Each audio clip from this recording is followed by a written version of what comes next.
बोलो सतगुरुदेव की जय। सर्व संगत से प्रार्थना है, सत्संग प्रारंभ हो रहा है। कृपया सत्संग स्थल पर विराजमान होकर के श्रद्धापूर्वक सत्संग सुने। परमेश्वर की प्यारी आत्माओं से पुनर्निवेदन है, सत्संग प्रारंभ हो रहा है। कृपया सत्संग स्थल पर विराजमान होकर के श्रद्धापूर्वक सत्संग सुने। सत साहिब बोलो सतगुरुदेव की जय। बंदी छोड़ कबीर परमेश्वर जी की जय। बंदी छोड़ गरीबदास जी महाराज जी की जय। स्वामी रामदेवानंद जी गुरु महाराज जी की जय।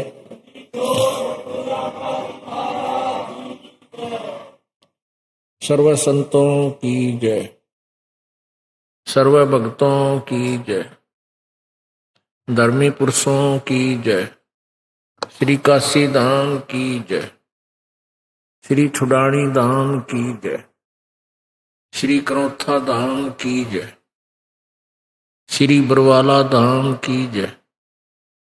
सत साहिब गरीब नमो नमो सतपुरुष को नमस्कार गुरु की नहीं। सुर नर मुनि जन साधुआ संतों सर्वस दी नहीं। सतगुरु साहिब संत सब डंडो तुम प्रणाम। आगे पीछे मध्य हुए तिनको जा कुर्बान। नराकार निर्विषम काल जाल भय बंधनम। निर्लेपम निज निर्गुणम अकल अनुपेशुंदुनम सोहम सुरति समाप्तम सकल समाना निरतल। उज्ज्वल हिरंबर हरदमम बेपरवा अथा है वार पार निमज्जतम। गरीब जो सुमरे सिद्ध होई गणनायक गलता ना। करो अनुग्रह सोई पारस पद परवाना। आदि गणेश मनाऊं गणनायक देवन देवा। चरण कमल लो लाऊं आजंत करूं सेवा। परम शक्ति संगीतम ऋषि दाता सोई। अवगत गुण अतीतम सत्य पुरुष निर्मोही। जगदम्बा जगदीशम मंगल रूप मुरारी। तन मन अर्पों शीशम भक्ति मुक्ति भंडारी। सुर नर मुनि जन ध्यावे ब्रह्मा विष्णु महेशा। शेष शेष मुख गावे पूजे आज गणेशा।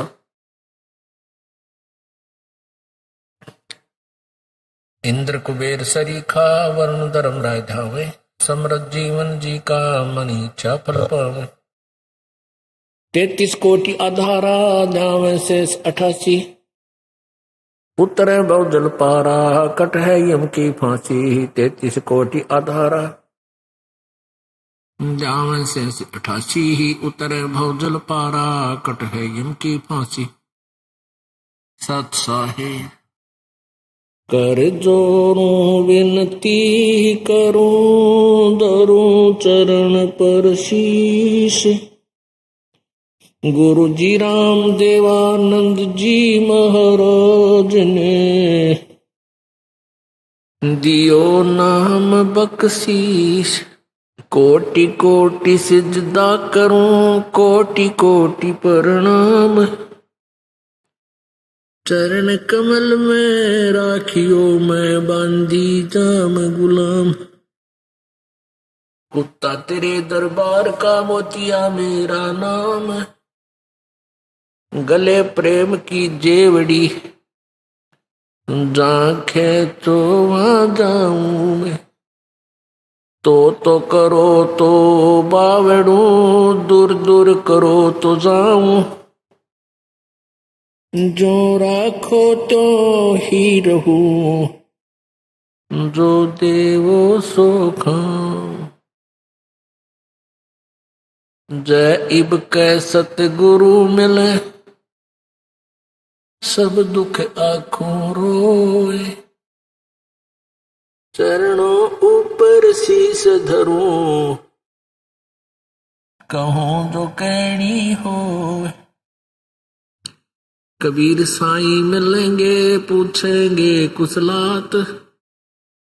आज अंत की सब कहूं अपने दिल की बात। गुरु जी तुम ना भूलियो, चाहे लाख लोग मिल जाही, हमसे तुमको बहुत है, तुमसे हमको नाही। वो गुण किए तो बहुत किए, करत न मानी आरे, बावे बंदा बख्श दियो, बावे गर्दन उतार। अब गुण मेरे बाप जी, बख्शो गरीब नवाज, जो मैं पूत कपूत हूँ, बोर पिता को लाज। मैं अपराधी जन्म का, नक्सिक बरे विकार, तुम दाता दुख भंजना, मेरी करो संभार। बंदे तू कर बंदगी, जय चावे दीदार। अवसर मानुष जन्म का, भाई मिले न बारंबार।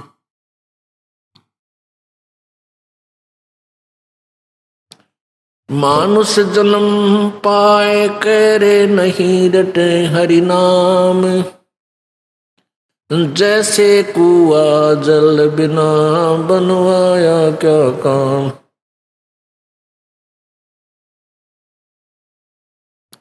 मानुष जन्म दुर्लभ है, ये मिले न बारंबार, जैसे तरवर से पत्ता टूट गिरे, वो बहुर न लगता डार।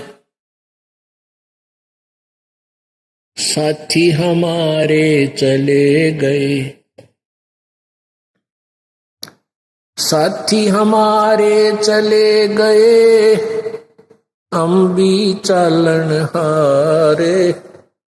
कोई कागज में बाकी रह रही, तात लगी है वार। पतझड़ आवत देख कर, बन रोवे मन माही, वो ऊंची टेनी पात थे, अब पीले हो जाही। पात झड़नता यूं कहे, सुन भई तरवर राय, अब के बिछड़े नहीं मिले, न जाने कहाँ गिरांगे जाए।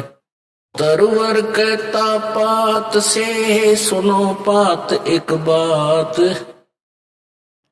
यहाँ की यह रीति है, एक आवे एक जात। कबीर झूठे सुख को सुख कहे, ये मान रहा मन मोद। ये सकल चबीना काल का, कुछ मुख में कुछ गोद। बेटा जाया खुशी हुई, बहुत बजाए थाल, ये तो आना जाना लगा हुआ है, जो कीड़ी का नाल। लाख गरा से नित उठ दूती, माया आद तकत की कूती। 1.25 लाख घड़िए नित बांडे, अंसा उत्पत्ति पर ले डांडे। ये चतुर्भुजी भगवान कहावे, हर हट डोर बंधे सब आवे। ये अरहट का कुआ लोई, या गढ़ बंधा है सब कोई। कीड़ी कुंजर और अवतारा, हर हट डोर बंधे कई बारा।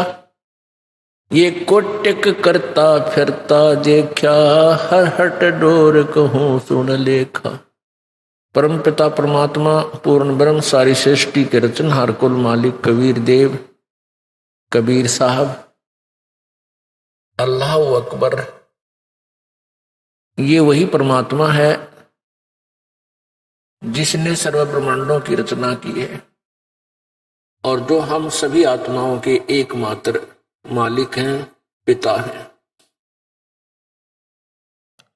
ये वही परमात्मा बनारस में, भारतवर्ष की पवित्र भूमि पर, काशी शहर के लहर तारा तालाब में विकसित कमल के फूल पर एक नवजात शिशु का रूप धारण करके प्रकट हुए। ये परमात्मा सन 1398 विक्रमी संवत 1455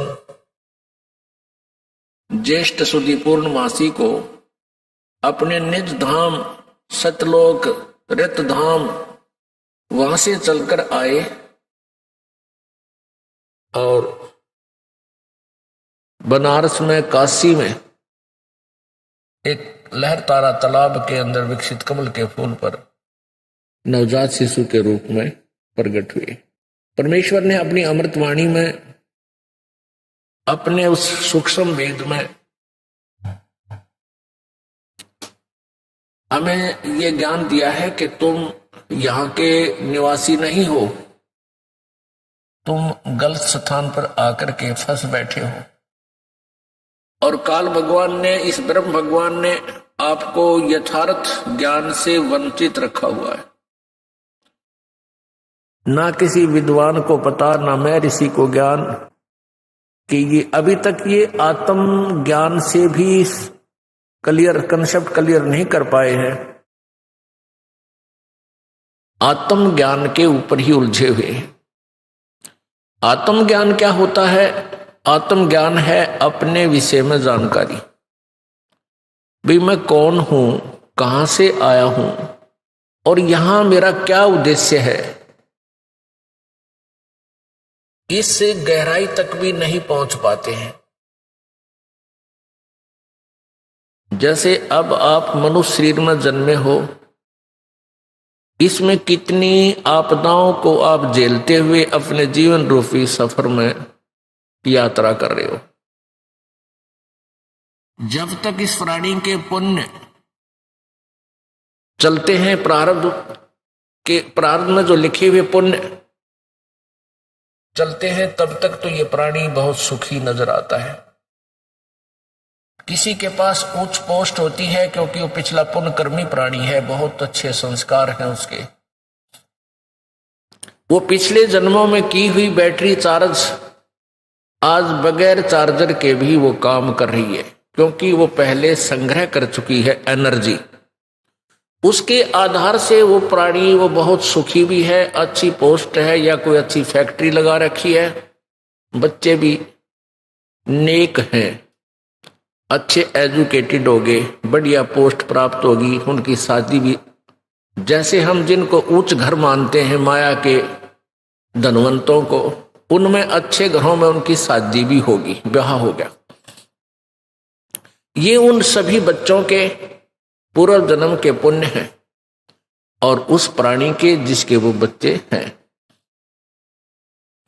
तो उसमें वो प्राणी जो सुख महसूस करता है, इस झूठे सुख को ही सुख मान रहा है, वो सोचता है कि जो पूजाएं मैं करता हूं, तब तक वो ये सोचता रहता है कि जो साधनाएं हम परंपरागत करते हैं, जैसे ये दास पहले हनुमान जी का पुजारी था, बाबा श्याम जी का पुजारी था, भगवान श्री कृष्ण, भगवान विष्णु, भगवान श्री राम, भगवान शंकर जी और बाकी दुर्गा माता, दोनों सभी देवता सुप्रसिद्ध सा नजर आवा था, उसी के हम पुजारी थे।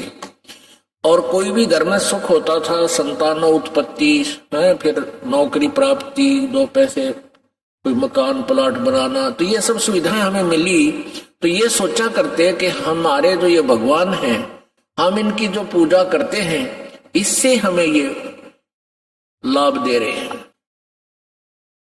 तो ये हमारी भूल थी।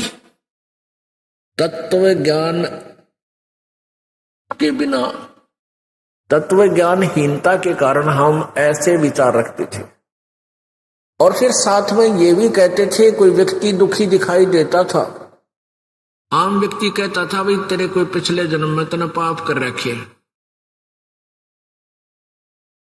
और कोई सुखी नजर आता था तो उसको अन्य व्यक्ति कहते थे भाई घने बढ़िया कर्म करके आ रहा है यो, इसको इसके ठाठ हो गए।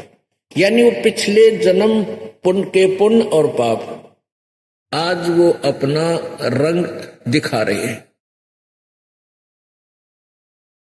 तो जब तक ये प्राणी सुखी है, इस संसारिक सुखों को सुख मानते हैं, कैसे अच्छी कोई पोस्ट मिल जाए, 2 रोटी का साधन हो जावे, नौकरी मिल जावे या कोई और धंधा बढ़िया हो जावे, फिर संतान यानी सबसे पहले पुत्र हो जावे, फिर पुत्री हो जावे, और एक कार एक कोठी हो जावे, इस झूठे सुख को ये सुख मानता है। तो ये सुख, और दूसरा इस महादुखी है। अब दूसरे के पास ये सुविधा नहीं है, कोई बेचारे का हाथ कटा है, किसी की आंख नहीं है, किसी की दोनों टांग नहीं है, कोई किसी की दोनों आंखें नहीं है, और किसी के पास हैंड टू माउथ है, यानी गुजारा भी ना चलता, कोई कागज चुप के अपना गुजारा कर रहा है। तो ये पिछले जन्म का उसके पास कोई पुण्य है ही नहीं। कुछ ऐसे संस्कार होते हैं, 2 प्रकार से मानव शरीर मिलता है, आज आपको वही डिटेल बताएंगे। तो ऐसे जो प्राणी अब नजर आता है कि बहुत सुखी है, और वो फिर क्योंकि सुख जितना भी उसको उसके भाग्य में प्रभु ने लिखा है, वो सुख उसको पूरा देता है काल भगवान। कई अच्छे अधिकारी, कई बड़े सेठ देखे हैं कि उनके सारे जीवन में कोई विशेष आपदाएं नहीं आई, और लास्ट में कति अंत में उनकी वो दुर्गति देखी है कि उसको देखकर कलेजा मुंह को आवे। और कुछ ऐसे भी पुण्यकर्मी प्राणी थे कि वो पहले सारे जीवन में भी स्वस्थ भी रहे, और उनके संतान भी अच्छी रही, ठीक रही, और मृत्यु अंतिम श्वास भी अचानक हार्ट अटैक से वो चले गए, यानी बुढ़ापे के कोल्हू में नहीं पिड़े। तो यहां जो तत्व ज्ञानहीन प्राणी जो भक्ति से दूर हैं, वो क्या कहते हैं कि भाई वो भक्ति करता था, वो तो भुगत के मरा, और देखिए कति भक्ति नहीं करता था, और अचानक किसी सुथरी मौत आई, बहुत बढ़िया मृत्यु आई इसकी। तो पुण्यात्माओं, ये दंत कथा है, लोक वेद है, किंवदंतियां हैं ये सारी। जिस व्यक्ति ने कभी साधना कैसी ही नहीं की, और ठीक है बुरे काम भी नहीं करे, वो पिछले जन्म का अच्छा संस्कारी प्राणी था, और पिछले पुण्य कर्मों के से उसका स्वभाव भी अच्छा था। इस जन्म में भक्ति नहीं की, लेकिन पाप भी विशेष नहीं किए। तो पिछले पुण्य जब तक उसके चले, ये जीवन बिल्कुल पूरा का पूरा जीवन भी हमें ऐसा लगा जैसे वो सुखी ही रहा। अब वो बैटरी उसकी डिस्चार्ज होगी, अगले जन्म में हो सकता है कोई जन्म मनुष्य का उसका शेष रह रहा हो, वो भी मिल सकता है ऐसे प्राणी को। और फिर अगले जीवन में, क्योंकि ये रेड का कुआं है, नीचे भरो ऊपर खाली, नीचे भरो ऊपर खाली, ये अंत थोड़ा ही है इसका। तो फिर उसके ऊपर ना जाने कितना दुख आवेगा। तो ऐसे ही जो प्राणी हमें सुखी नजर आवा था और भक्ति भी करता था, जैसी भी परंपरागत साधनाएं, जैसे साल भर में 1-2 बार तो कहीं इष्ट धाम पर जाते हैं, मत्था टेक आते हैं, सारे बच्चा के तलक लगा देते हैं, सबकी दो वहां लगवा लेते हैं। तो ऐसी साधनाओं को हम फाइनल मान चुके थे, या बहुत है। या कोई और अच्छी आत्मा थी, वो अपना को हनुमान चालीसा कर लेता था, हमारे जैसा कोई गीता जी का पाठ कर लेता था, शिव पुराण, विष्णु पुराण आदि इन ग्रंथों को पढ़ लेते थे। तो ऐसे हम अपनी एक जीवन शैली को निभा रहे थे, और ये सोच रहे थे कि हम कुछ तो कर ही रहे हैं। पुण्यात्मा, बुद्धिमान व्यक्ति जो तत्व ज्ञान से परिचित हो चुके हैं, वो तो समझ चुके हैं ये दास क्या बताना चाहता है, और जो नए आए हैं उनके लिए ये अध्याय आज खोला जा रहा है। अब जैसे एक बैटरी होती है, उस बैटरी के साथ एक चार्जर लगाया जाता है जो बिजली से कनेक्ट किया जाता है, पावर से, और जिसके कारण वो बैटरी चार्ज हो जाती है। वो चार्ज हो जाने के बाद चार्जर हटा दिया जाता है, उसके बाद वो बैटरी बगैर चार्जर के भी पंखे भी चलाती है। जैसे इन्वर्टर आजकल एक विशेष यंत्र बन गया है, तो वो इन्वर्टर लाइट भी चली जाती है तब इन्वर्टर का काम शुरू होता है। तो उसमें चार्जर लगा भी है चाहे नहीं लगा है, वो चार्ज नहीं हो रही है तो फिर भी वो अपना काम कर रही है। पंखा भी चल रहा है, कोई कूलर भी चल रहा है, बल्ब भी जग रहा है, नो प्रॉब्लम। और यदि उस बैटरी का फिर चार्जर ना लग रहा हो या पावर से जोड़ा नहीं हो उस चार्जर को, तो फिर जब तक वो बैटरी चार्ज रहेगी तब तक तो सारे काम होते नजर आएंगे।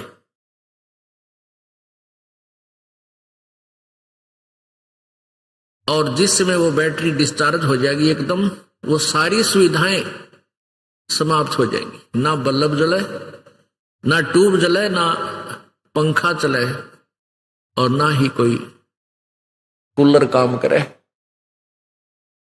पुण्यात्मा, इसमें बैटरी चार्ज करने में दो तरीके हैं।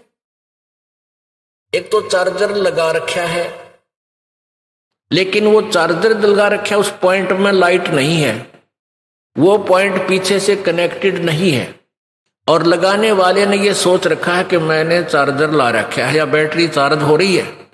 ये तो समझ लो शास्त्र विधि त्याग का मनमाना आचरण। अर्थात जैसी साधनाएं हम पहले करते थे, बाबा श्याम जी का माथा टेक आए, सालासर जा करके हनुमान जी के वहां मत्था टेक आए, हनुमान चालीसा कर लेते थे, गीता जी का पाठ कर लेते थे, ये हमारा मनमाना आचरण था, शास्त्र अनुकूल साधना नहीं थी। तो ये चार्जर भी लगा रहे थे पर पावरलेस पॉइंट में। हमने पावरलेस पॉइंट में चार्जर लगा रखा था, हम चार्जर लगाए हुए भी थे लेकिन बैटरी चार्ज नहीं हो रही थी। एक वो प्राणी है जो भक्ति बिल्कुल करते ही नहीं और उनको भी खूब सुख है और खूब सुविधाएं प्राप्त है। जो झूठे लोक की जो सुविधाएं हैं, भौतिक सुख, तो बिना ज्ञान के हम नास्तिक न होगे। हम उन पुण्य प्राणियों को जो अच्छी पोस्ट पे हैं, कार भी है उनके पास, कोठियां भी हैं, अच्छी संपत्ति संतान है, तो वो कोई भक्ति नहीं करते, गुट्टी लावे हैं, सिगरेट पीवे लांबी। तो भगत जो साधना करते थे, मनमानी आचरण करते थे, उनको कोई लाभ हो नहीं रहा था, वो दुखी दूने हो रहे थे, और जो भक्ति भी नहीं करते वह सुखी नजर आते थे। तो समाज में नास्तिकता न्यों फैल गई कि जो थोड़ी बहुत शास्त्र विधि त्याग का जो मनमानी पूजा करते थे, उनको तो लाभ मिल नहीं रहा था उस पूजा से, और जो बिल्कुल पूजा नहीं करते थे वैसे गोटी सूटी भी लाओ और खूब रिश्वत ले और खूब सारे ड्रामे करें, और वो सुखी नजर आए थे। तो जो भक्ति कर रहे थे, जो दूसरे संतों के पास गए हुए बोली आत्माएं, या वैसे अपनी मनमानी पूजाएं कर रहे हैं जहां कहीं जाकर के, तो वो उनको देखकर नास्तिक हो गए। जो थर्ड पर्सन होते हैं वो क्या कहते हैं कि भाई तुम तब भक्ति भी कर रहे हो और तुम्हारी दूनी दुर्गति हो रही है, और ये भक्ति कर ही नहीं रहा, देख किसके ठाठ है भाई, कितना भगवान, ये तो कहने की बात है। तो जो जिसको परमात्मा का सहारा नहीं मिल रहा, तो वो व्यक्ति विवश हो जाता है इस बात पर विचार करने को कि भाई सचमुच में भक्ति कर रहा हूं और मेरी ब्राह्मटी हो रही, और यो कभी कुछ साधना करता नहीं, सारा दिन बकवाद गड़े, ताश खेले, गुटी लावे, सिनेमा देखे और इसके ठाठ है। तो वो ज्ञानहीन प्राणी, अध्यात्म ज्ञानहीन प्राणी नास्तिक बन जाता है, उसी जैसा बन जाता है। इसलिए तत्व ज्ञान की आवश्यकता है, परम संत की आवश्यकता है, और परम संत के मार्ग में ये झूठे गुरु, ये नकली ऋषि महर्षि, ये सदा से आड़े आते रहे। परमेश्वर आए थे, बंदी छोड़ कबीर जी स्वयं आए थे, इसी तत्व ज्ञान का प्रचार करने लगे थे, और किया मालिक ने आखिरी श्वास तक, आखिरी समय तक किया, जब तक यहां से उन्होंने प्रस्थान नहीं किया। लेकिन मूढ़ व्यक्ति, हमारे जैसे जो अक्षर ज्ञान युक्त नहीं थे, वो परमात्मा के इस अमर ज्ञान को, अमर वाणी को, कबीर वाणी को नहीं समझ सके। और जो उस समय के तात्कालीन वो नकली गुरुजी महर्षि जी मंडलेश्वर थे, वह सारे झूठे कपटी थे। वो वेद ज्ञान से अपरिचित थे, वो पुराणों के ज्ञान से भी परिचित नहीं थे, वो गीता जी के ज्ञान को भी समझ नहीं सके थे। परमात्मा कबीर जी वेदों और गीता जी के ज्ञान को यथार्थ रूप में अपनी सिंपल लैंग्वेज में बताया करते थे। परमेश्वर कबीर जी इन सब सदग्रंथों के यथार्थ ज्ञान को, वेदों के ज्ञान को, गीता जी के ज्ञान को, पुराणों के ज्ञान को एज इट इज अपनी सिंपल लैंग्वेज में, साधारण भाषा में, संत वाणी में, अमर वाणी में बोल बोल कर बताया करते थे। लेकिन उन चतुर व्यक्तियों ने, जो गुरु थे, ये नकली गुरु थे, झूठे गुरु थे, और वो संस्कृत भाषा को जानते थे। संस्कृत भाषा के जानने के कारण हम उन्हें महर्षि और विद्वान मानते रहे। और परमेश्वर कबीर जी के बारे में वो नालायक क्या कहा करते थे, कबीर तो अशिक्षित है, ये संस्कृत भाषा नहीं जानता है, ये झूठ बोलता है, ये गलत कहता है कि ब्रह्मा विष्णु महेश नासवान है, इनके माता पिता हैं, इनकी पूजा से पूर्ण मोक्ष नहीं होता। क्योंकि वे सारे समाज को यही कहा करते थे कि विष्णु और शंकर जी यही पूजा के योग्य हैं, और श्री विष्णु जी तीनों रूप धारण करके, ब्रह्मा विष्णु शिव का रूप धारण करके पूरी सृष्टि को चला रहा है। ये अजरो अमर हैं, इनके कोई माता पिता नहीं है। जुलाहा झूठ बोलता है, ये दानक झूठ बोलता है, इनकी बातें मत सुनना, ये ब्रह्मा विष्णु महेश का द्रोही है। तो वो झूठे गुरुओं का दाव लगा रहा, उनकी दाल गल गई। इस आधार से गल गई कि सभी ये कहते थे कबीर जी शिक्षित नहीं है, इनको संस्कृत का ज्ञान नहीं है। तो परमात्मा फिर भी अपने ज्ञान को प्रचार करते ही रहे, और दुखी प्राणी परमेश्वर के पास आकर सुखी भी हुए, उनके दुखों का निवारण भी हुआ। लेकिन अशिक्षित होने के कारण वो परमात्मा को परमात्मा नहीं मान सके। जब तक हम परमेश्वर को परमेश्वर जानकर हम उनके साथ नहीं रहेंगे, तब तक हम परमेश्वर प्राप्ति नहीं कर सकते। परमेश्वर कबीर जी कहते हैं, गुरु मानुष कर जानते ते नर कहिए अंध, हुए दुखी संसार में आ गए यम के फत। जब परमात्मा स्वयं आए थे उस समय यही वाणी कहा करते कि तुम गुरु को भगवान मान लो, एक सिंपल मैन मत मानो। संकेत भी कहा करते थे कि नालायकों तुम्हारे कितने सुख हो रहे हैं मुझ दास से, और तुम उन जहां तुम जाते थे, जिनको भगवान मानते थे, पूजाएं भी उनकी करते थे, और फिर भी तुम्हारी दुर्गति हो रही थी, अब भी तुम नहीं समझ रहे। लेकिन अशिक्षा का कारण यही रहा, अशिक्षा के कारण हम परमात्मा को नहीं पहचान सके। उस परमेश्वर ने 600 वर्ष पहले वो लीलाएं की थी जो भगवान किया करता है, और उसी का प्रमाण पवित्र चारों वेद, पवित्र गीता जी और सभी सदग्रंथ बताते हैं कि वो परमात्मा अपने निज लोक से चलकर आता है, अपनी विशेष खास आत्माओं को, वरिष्ठ आत्माओं को आकर मिलता है, उनको अपने तत्व ज्ञान से परिचित कराता है। क्योंकि पिछले संस्कारी जो हंस होते हैं, वो चाहे शिक्षित हैं चाहे अशिक्षित हैं, वो भगवान के मार्ग में घनी आनाकानी नहीं करते, वो चतुर नहीं होते, वो सादे होते हैं। तो उन सादे लोगों का, सादे भक्तों का नाजायज फायदा उठा लिया नकली गुरुओं ने। क्योंकि सभी ये कहता है भक्त, श्रद्धालु भक्त वृंद, कि भाई भगवान के का जो मार्ग है, भगवान के ज्ञान में तर्क वितर्क नहीं होना चाहिए, तर्क वितर्क का विषय नहीं है।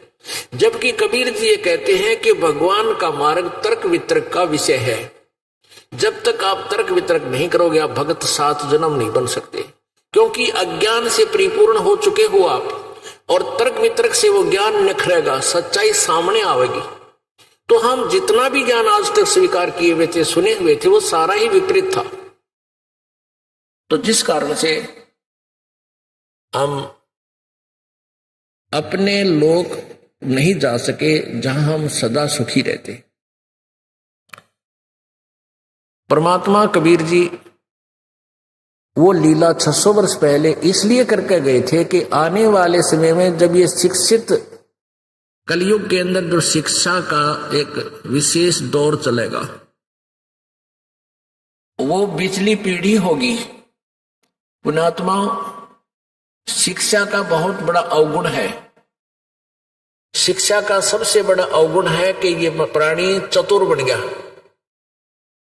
इतना चतुर हो गया कि इसने माया के अतिरिक्त, धन के अतिरिक्त कुछ भी दिखाई नहीं देता। ना इज्जत दिखती, ना बहन दिखती, ना माँ दिखती, ना भाई दिखता, ना पिता दिखता। केवल माया और भौतिक सुविधाएं, कोठी बड़ी बनाऊं, कार लंबी लूं और वह खूब ठाठ से ठाठ करो, इतना दिख है। अरे भले आदमियों, 4 युग बीत गए, 4 युग बीत गए। कितने पीछे जितने भी हमारे जो मानव हुए हैं, पूर्वज हुए हैं सतयुग त्रेता द्वापर में, वो काम चलाऊ अपनी शिक्षा थी उनके पास। जैसे एक ब्राह्मण वर्ग बना दिया गया, भी तुम शिक्षा ग्रहण करो, सदग्रंथों को समझो और फिर हमें बता दो, हम उसी तरह साधना करते रहेंगे। तो उन्होंने शिक्षा को ग्रहण किया, जैसा उन्होंने ज्ञान को समझा उनको बता दिया। कितनी शांति से रहते थे, कोई किसी प्रकार की इतना जुल्म नहीं था जो आज हो रहा है।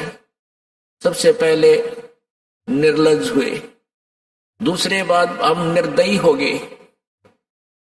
ऐसे ऐसे इतिहास देख लो आप, घर घर में जाकर के कैसे झगड़े होते हैं, किस प्रकार आपसी द्वेष बन गए, भाई बहन का मुकदमा चल रहा है, किसको पर संपत्ति पे, पिता पुत्र के झगड़े हो गए आपस में, पता नहीं क्या क्या जुल्म हो गया। और जो नहीं ऐसा हो रहा है तो वो केवल माया के पीछे ही अभी भी दौड़ रही है। एक बहुत बड़ा अधिकारी था, जब ये सतदास नौकरी करता था, वो सुपरिटेंडिंग इंजीनियर की पोस्ट से रिटायर हुआ और फिर उसने आर्किटेक्ट की दुकान खोल ली। ये माया के पुजारी, आखिरी सांस तक माया ही माया दिखे। और जबकि उस उम्र, पहले तो बचपन से मालिक बजना चाहिए था, बुराइयां तो बचता, अपना नौकरी भी करता, और फिर उसके बाद रही खी कसर, फिर वो आर्किटेक्ट में सेठ बनना चाहा था। और फिर आगे क्या दुर्गति हुई होगी ये तो सर्वविदित है। और हमारे पूर्वज थे, झोपड़ियां में रहा करते थे, कच्चे मकान बना लेते, भगवान ने याद करते थे, वर्षा हो जाती तो शुक्र बनाया करते थे भगवान का। वर्षा ना होती थी, सामूहिक बैठ के गुण गाया करते, परमात्मा से याचना करते थे, विनम्रता रखते थे, भगवान से डरने वाले थे। और परमात्मा उनके संस्कारवश वर्षा करता था, बहुत अच्छी सुविधाएं होती थी, बड़े फलदार वृक्ष होते थे। और आज देख लो, बाग लगाओ वो नहीं लगता ढंग से, ना कोई ढंग के फल फ्रूट रहे, सारा में खाद पानी पता नहीं के डंगा दवाइयां डाल के विष बना के विष खा रहे हैं मीठा करके। तो कहने का भाव ये है कि हमने शिक्षा की, अगर यहां हमें लाभ है, शिक्षा का सारा ही अवगुण है। अब हमने शिक्षा से क्या लाभ हुआ कि नौकरी मिल गई, बिजनेस कर लिया, बस इतना ही लाभ। नौकरी भी नहीं मिली और कोई बिजनेस भी नहीं हुआ, वो भी शिक्षित है, लेकिन वो चतुर बन गए। वो चतुर इतने बन गए कि छोटे, जैसे कोई खेती करने लग गया या मजदूरी करता है, तो फिर वह छोटी छोटी बातों पे अपने भाई के साथ, कदे पड़ोसी के साथ, कदे किसी के साथ, यानी चतुर बन गए, हम भगवान से दूर हो गए। और यदि इस शिक्षा का लाभ है आज इस युग में, केवल यही है कि हम परमात्मा को पहचान सकते हैं। एक ये गुण है शिक्षा का, और कुछ भी गुण नहीं है। तो आप कितनी बात बना लो, और उस कंप्यूटर बना लिए, फलाने बना लिए, जहाज बना लिए। कंप्यूटर ना थे जबकि काम ना चला था। ये भी कौन सा पृथ्वी का ऊपर ऊपर चलो तुम, फिर भी जमीन पर ही आकर के गुजारा होता है। कहने का भाव यह है कि अगर 2 वर्ष वर्षा ना हो, परमात्मा रूस गया, ये कंप्यूटर, ये जहाज और ये सारे मिसाइल धरे धराए रह जाएंगे। हमने जो जिस मालिक से डरना चाहिए था, जो आत्म कल्याण करना और कराना चाहिए था, उस इतिहास को तो हमने खोला ही नहीं। अब खोलना पड़ेगा। अब व्यवस्था हो जाएगी हर एक प्राणी की। अब प्रत्येक क्षेत्र में आप जाकर देख लो, विशेषकर इस करोथा कांड के बाद हमारा एक बिटर एक्सपीरियंस हुआ, और जिससे ये पता लगा कि कहीं न्याय नाम की चीज नहीं इस पृथ्वी पर। परमात्मा कहते थे वह वाणी आज 100% सिद्ध होगी, नरंजन धन तेरा दरबार, जहां तनिक नहीं न्याय विचार। इतना भी न्याय नहीं है इस पृथ्वी पर किसी के पास भी, चाहे को कितनी बात बनाता हूं। तो ये चतुरता, ये नीचता आ गई। प्रत्येक प्राणी डरता नहीं भगवान से, भगवान का भय निकल गया और पाप पर पाप इकट्ठा करता है। और फिर क्या बनता है? कुत्ता बने, खाज लागे, सिर में कीड़े पड़े, जबान पे कीड़े पड़े इन दुष्टों के। आज देखते ऐसी बुरा हाल हुआ आता है यहाँ प्राणियों का। हमें भी रोना आ जाता है, लेकिन हमें पता है कि पिछले जन्म में कभी परमात्मा के द्रोही रहे होंगे ये दुष्ट। ठीक है, प्रभु फिर दयालु है क्योंकि उसके बच्चे हैं ये सारे। वो इतना दयालु है क्योंकि ये इसके बच्चे हैं। वो पिता है, पिता 100 अवगुण भी कर दे पुत्र या पुत्री तो भी उसको माफ कर देता है। और कबीर और वो परमात्मा, वो तो परम पिता है, वो तो लाख और करोड़ अवगुण कर दे तो भी माफ करता है। तो इसलिए हमें तत्व ज्ञान की आवश्यकता, ताकि हम बुरा काम करते समय डरे, हमारे हाथ कांप जा, उस जुल्म को हम नहीं करें। क्योंकि हमें पता लग जाएगा विष खाया है तो ये मारेगा, तो विष से हम कितने डरते हैं। ऐसे ही हम पाप कर्मों से डरा करेंगे जब हम तत्व ज्ञान से परिचित हो जाएंगे। तो आज इस शिक्षा का यदि हमें लाभ है तो हम भगवान पहचान सकते हैं, और ये एक अनमोल गुण है शिक्षा। आज पहले भी भगवान स्वयं आए थे, परमात्मा स्वयं आकर ही इस ज्ञान को प्रचार कर सकते हैं। न इस ज्ञान का जुबान भी नहीं खोल सकता इंसान, ये इतना कड़वी दवाई। और परमात्मा नहीं आते हैं तो वो अपना कोई खास रिप्रेजेंटेटिव भेज देते हैं, तो उसके साथ रहते हैं। कहते हैं कि मम संत मुझे ही जान मेरा ही स्वरूपम, जो बच्चा गौ की नजर में यूं साईं को संत, और भक्तों के पीछे फिरे वो भक्त वत्सल भगवंत। अब कहने का इस सारे विवरण का तात्पर्य है कि आज शिक्षा से हम परमात्मा पहचान सकेंगे, और इस शिक्षा का कोई लाभ नहीं। अब शिक्षा का केला बना, जैसे डॉक्टर बन गए। अब देख रहे डॉक्टरों का की हाल है। भगवान, हे परमात्मा, कलेजा मुंह को आता है। डॉक्टरी लाइन में जो बच्चा जाता है उसके मन की छलांगें क्या होती हैं कि अपना या तो नौकरी लगूंगा, नौकरी लग गया तो 50-60 हजार रुपये तनख्वाह होगी MBBS करके, और या फिर अपना प्राइवेट बिजनेस कर लूंगा, हॉस्पिटल बना लूंगा। और उसमें क्या क्या ये करते हैं ये लोग। आप इन डॉक्टरों के पास जाकर देख लो, भगवान करे किसी का पाला ना पड़े और दुर्भाग्यवश जाना भी पड़ जाता है, तो क्या कर रहे हैं। ये डॉक्टर यानी वैद्य का काम, पहले वो पुण्यात्मा अशिक्षित एक दूसरे से वैद्यगाई सीख कर एक समय देते थे पूरे गांव को कि इस समय आ जाइयो भाई, फ्री दवाई दूंगा। जड़ी बूटी जंगल से तोड़ कर लाता था, कूट पीस कर तैयार करता था, पुड़ियाए दवाई बनाता था, और कारगर दवाइयां होती थी क्योंकि वो कपट भाव से एक परमार्थ के तौर पे वो दवाई देता था और उसको आराम होता था। यानी बाद में उसमें भी थोड़े बहुत रोजी रोटी वाले आगे थे, लेकिन इतने कसाई नहीं थे। और अब देखते हैं डॉक्टरों का, हे भगवान, एक दिन समाचार पत्र में आ रही थी, दवाई 2 रुपये की गोली और ले उसके 27 रुपये। अरे थोड़ा गजब है, गरीब आदमी पहले तो वैसे मर ले, बुखार बीमारी हो जाता है, रही खाए ये डॉक्टर मार जाए। तो इनका आगे चल के बनेगी, इतिहास परमात्मा का विधान बताता है कि ऐसी जुन्नी को प्राप्त होंगे, इनका कोई ट्रीटमेंट भी नहीं होगा, जैसे कुत्ते बन गए, गधे बन गए, कि सुअर बन गए। वो आप जिनका जस्ती को ना आज यकीन नहीं होता, क्योंकि हमारे ऊपर जब तक बिजली ना गिर ले हम डरते नहीं। और डरना तो पहले है कि वो ना गिर पाओ हमारे ऊपर, उसकी कोई बचाव बने। गिरने के बाद डरना हो तो फिर स्वाभाविक है, डरो चाहे ना डरो तो काम हो ही गया जो होना था। तो सत्संग में आने से प्यारी आत्माओं आपको डर बनेगा। और जो प्राणी नाम भी ले रहा है सत्संग में नहीं आता है वो, क्योंकि कुछ दिन तो ये प्राणी जो भी नाम लेता है कंटिन्यू, साल 2 साल 3 साल तो वर्ष तो बहुत श्रद्धा से आता है। और फिर क्या होता है कि भगवान उसके वर्क डन का फल देना शुरू कर देता है। पहले तो अपने कोटे से देता है, फिर उसका बोया हुआ वो बीज अपना किया कर्म प्रफुल्लित होने लग जाता है, तो फिर उसको सुख होने लग जाता है। फिर वो सत्संग पर रुचि नहीं देता इतना, वो सोचता है सत्संग तो मैंने सुन रखे हैं, गुरु जी सही बात बतावे हैं और उनने जो बताया हम सुन लिया, सारे ज्ञान हमें हो गया और हम भक्ति कर ही रहे हैं। नहीं, यह भी उसकी महाभूल है। जब तक आप यहां आकर सत्संग नहीं सुनोगे, आप 2 4 10 दिन या महीने 2 महीने 6 महीने साल में आप बहुत कोसों दूर हो जाओगे भगवान से। यहां नहीं आओगे तो भी सुख होगा, क्योंकि आपने कुछ कमाई ऐसी कर ली, हो सकता है इस जीवन में भी आपको 2-3 साल किया हुआ ये पुण्य आपको पूरा जीवन सुख दे दे। लेकिन आप परमात्मा से दूर होगे, वो चार्जर कट गया, आपका चार्जर नहीं रहा, कनेक्शन कट गया।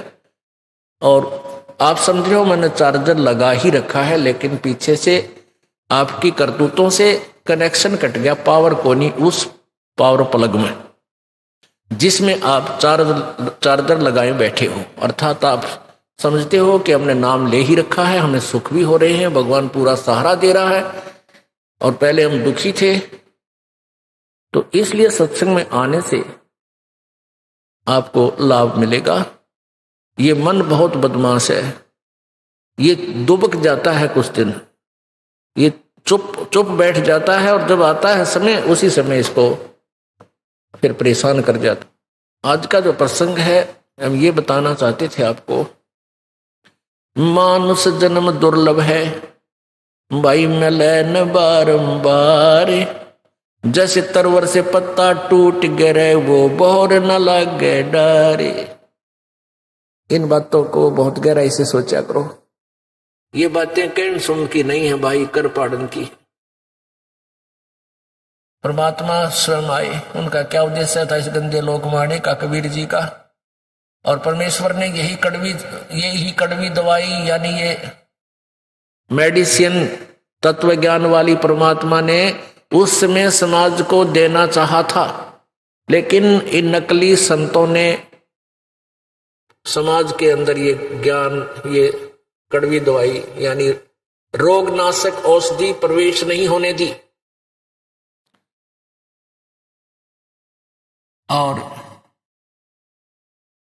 उस परमेश्वर ने इसीलिए इस समय को चुना, और उसी परमेश्वर ने मानव को बुद्धि दी है कि ये कंप्यूटर बना ले, टेलीविजन बना ले, सैटेलाइट बना ले, जहाज में सैर सपट्टे कर ले।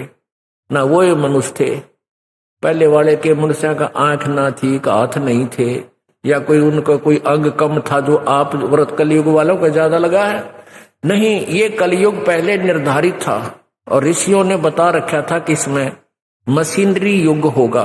तो जैसा भी समय आता है परमात्मा ही मानव को बुद्धि दे करके वो विकसित करता है, वो सब इंस्ट्रूमेंट वही बनवाता है, या भूल है प्राणी की कि वो कुछ बना ले। और ये समय था, बनाना ही था। तो इस टेलीविजन का और इस कंप्यूटर का और इस शिक्षा का अब बहुत अच्छा सदुपयोग होगा। अब ये परमात्मा का ज्ञान पूरे विश्व में फैलेगा और उसका माध्यम ये टेलीविजन ही होगा। इसलिए परमात्मा ने ये टेक्निक इस मानव को दी थी। अब परमेश्वर ने अपना जो वास्तविक ज्ञान था वो 600 वर्ष पहले दे दिया।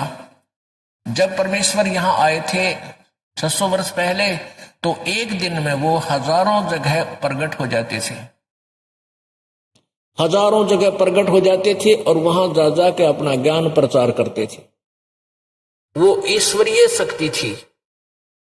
अब परमात्मा ने ये विज्ञान दे दी, उसी का अंश है प्रभु का ये विज्ञान भी। इस वैज्ञानिकों को ये विज्ञान दे दी कि ये टेलीविजन बना लिया, सैटेलाइट बना दी और घर घर में टेलीविजन रखवा दिए। और एक वक्ता एक किसी चैनल पर बोलता है, वो करोड़ों अरबों के पास करोड़ों की संख्या में टेलीविजनों में वो पहुंच जाता है। तो ऐसे परमात्मा ने ये शिक्षा इसलिए देनी आवश्यक समझी और ये विज्ञान भी इसलिए विकसित करना आवश्यक था कि मैं अपने ज्ञान को अपने बच्चों तक आसानी से पहुंचा सकूं। अन्यथा इस शिक्षा का दोष ही दोष है, लाभ कभी नहीं। अपने आत्माओं, इंसान जब भगवान से डरने वाला हो जाएगा तो 90% झगड़े खत्म हो जाएं, घर के भी समाप्त हो, घर में भी जो आपस में कलह है या समाप्त हो जाएगी और आपसी द्वेष समाप्त हो जाएगा। अंदर से दया उपजेगी। कोई बीमार दुखी दिखाई देगा, सास ननद या कोई भी पड़ोसी या राह चलता, उसकी मदद को दौड़ा करेंगे लोग।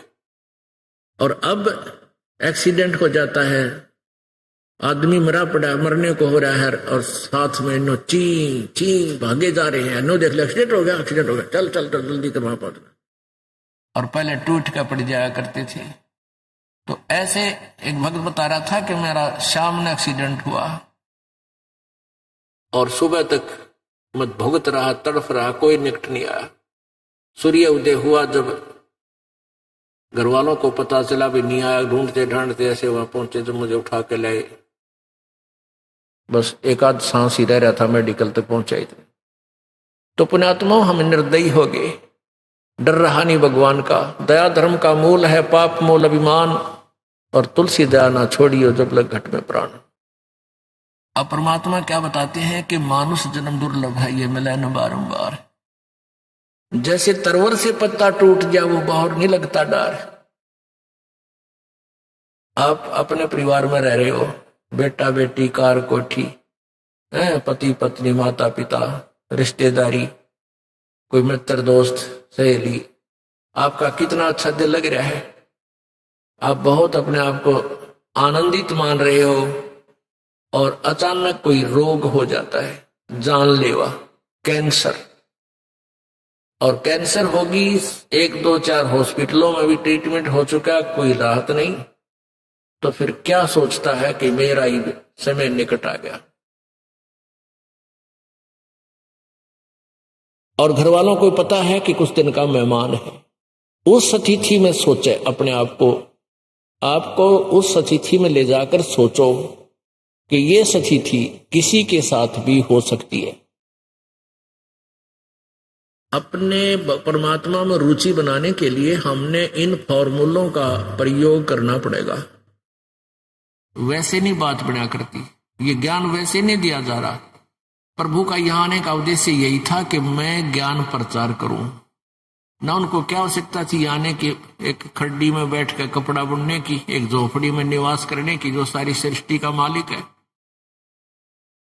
उसका उद्देश्य था कि मेरे बच्चे यहाँ महादुखी हैं, ये झूठे सुख को सुख मान बैठे हैं, ये नकली सुख है, कल को मृत्यु हो जाएगी, इनको मूर्ख बना रखा है इस काल ने। ये तेरा बेटा है, तेरी बेटी है, तेरी कार, ये तेरी कोठी, और कल मृत्यु हो जाती है, उसका क्या है नालायक का? कुछ भी नहीं, कुछ नहीं। उस बोली आत्मा का परमात्मा हमें यही याद दिलाने आते हैं कि तुम धोखे में डाल कर यहां रखे हुए, तुम्हें मूर्ख बना रखा है, और तुम्हारी बुद्धि इससे आगे सरकती नहीं। चारों युग में संत पुकारे, कूक कहा हम हेल रे, हीरे माणक मोती बरसे, ये जग चुगता ढेल रे। परमात्मा कहते हम चारों युगों में आकर आवाज लगा लगा कर समझाया, परंतु इनके एक नहीं समझ में आती, क्योंकि काल ने इतना प्रेशर डाल रखा आपके ऊपर, आपके बस की बात नहीं। हाँ, ये परमात्मा का ज्ञान, सूक्ष्म वेद का ज्ञान और ये मंत्र, ये एंटीबायोटिक है, ये एंटीबायोटिक वस्तु औषधि आप कानों के माध्यम से अंदर जाने दोगे तो एक दिन इसका समाधान हो जाएगा और आपको सच्चाई महसूस होगी कि सचमुच हम गलत फंस गए। तो ऐसी स्थिति में जो व्यक्ति आ जाता है कि अब मैं कुछ ही क्षणों का, कुछ दिनों का मेहमान हूं, तब वो सोचता है, वो क्या बोलता है उसके विषय में परमात्मा बता रहे हैं कबीर जी। वो क्या बोलता है, पात झड़ता यूं कहे सुन भाई तरवर राय, अब के बिछड़े नहीं मिले ना जाने कहां पड़ेंगे जाए। अब जैसे एक बड़े पूरे परिवार को त्याग कर एक प्राणी जाने लग रहा है, उसको पता है कि तेरी मृत्यु डेफिनेट है। अब वो अंदर से सोचता है कि ये भगवान ईब के बनेगी मेरे साथ, कहां जाऊंगा, ना जाने कहां पटकेगा ये, कहां जन्म होगा, किस योनि में जाऊंगा। तो आसपास बैठे हुए बुजुर्ग समझदार व्यक्ति अड़ोस पड़ोस के भी आ जाते हैं कि ये तो मरने वाला है, चलो हमदर्दी व्यक्त करें वहां, पहले ही बैठ जाते हैं। आकर वो कहते हैं भाई, उसको सांत्वना देते हैं कि भाई एक दिन सबने मरना है, या तो कोई नहीं रहा भाई, जिसका समय पूरा हो जाता है उसको तो जाना ही पड़ेगा। तो इस तरह उसको सांत्वना देकर मरण जोगा ब्योत करते हैं कि तू मरा, इतना थोड़ा सा दिल डट जाए, इतना अवश्य कर देते हैं। तो यहां परमात्मा कहते हैं कि वो स्थिति समझाना चाहते हैं कि आज तू जिस परिवार को अपना मान रहा है, दोबारा इसमें तू इसी स्थिति में फिर नहीं आओगा जिस दिन तेरी मृत्यु होगी।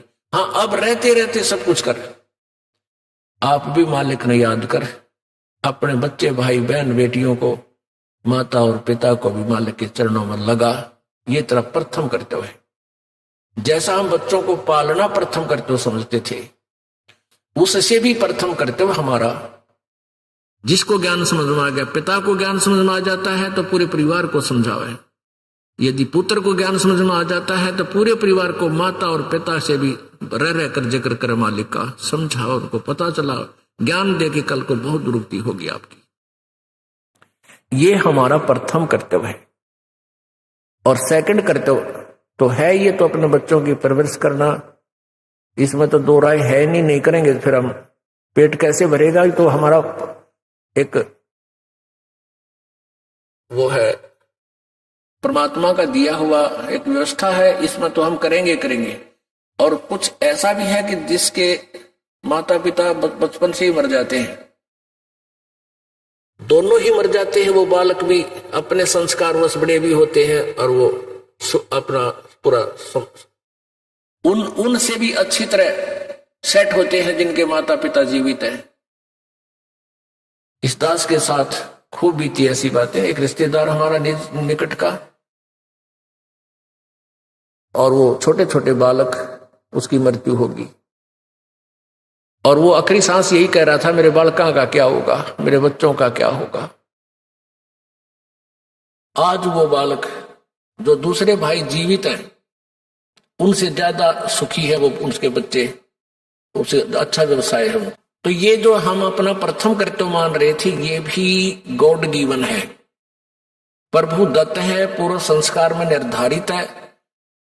ये तो परमात्मा ने करना ही कराना है, आपसे करवाना है या किससे करवाना है, उसने ये संसार चलाना ही चलाना है। रही बात मनुष्य ये आत्म कल्याण की, ये हमारा प्रथम कर्तव्य है। और इसको तो हम ऑप्शनल सब्जेक्ट मान रहे थे। जैसे बालक पढ़ते हैं ना, लेवत ले लेना तो ना ले सब्जेक्ट ने, हम ऐसा मान रहे, जबकि ये वेरी इंपॉर्टेंट सब्जेक्ट था, हम छोड़ चुके थे। तो ये ज्ञान बताया जाता है कि परमात्मा क्या कहते हैं कि साथी हमारे चले गए रंबी चालनहार, कोई कागज में बाकी रह रही ता तलागरी बार।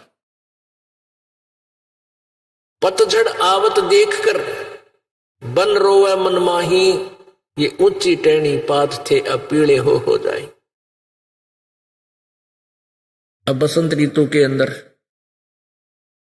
सभी जैसे पीपल के पत्ते आपने देखे हो, पीले होकर के टूट टूट कर गिर जाते हैं। सतूत के पत्ते हैं जैसे वृक्षों के पत्ते हैं, और तुरंत ही नई कोपल फूट जाती है और 15-20 दिन में वो पूरे पत्ते बनकर और हवा में ऐसे लहला रहे होते हैं। एक वर्ष वो नए पत्ते फड़फड़ फड़फड़ करके बस्ती मार लेंगे, और जब आवेगी फिर बसंत ऋतु, वह सारे टूट टूट कर नीचे गिर जाएंगे और उनका विनाश होगा।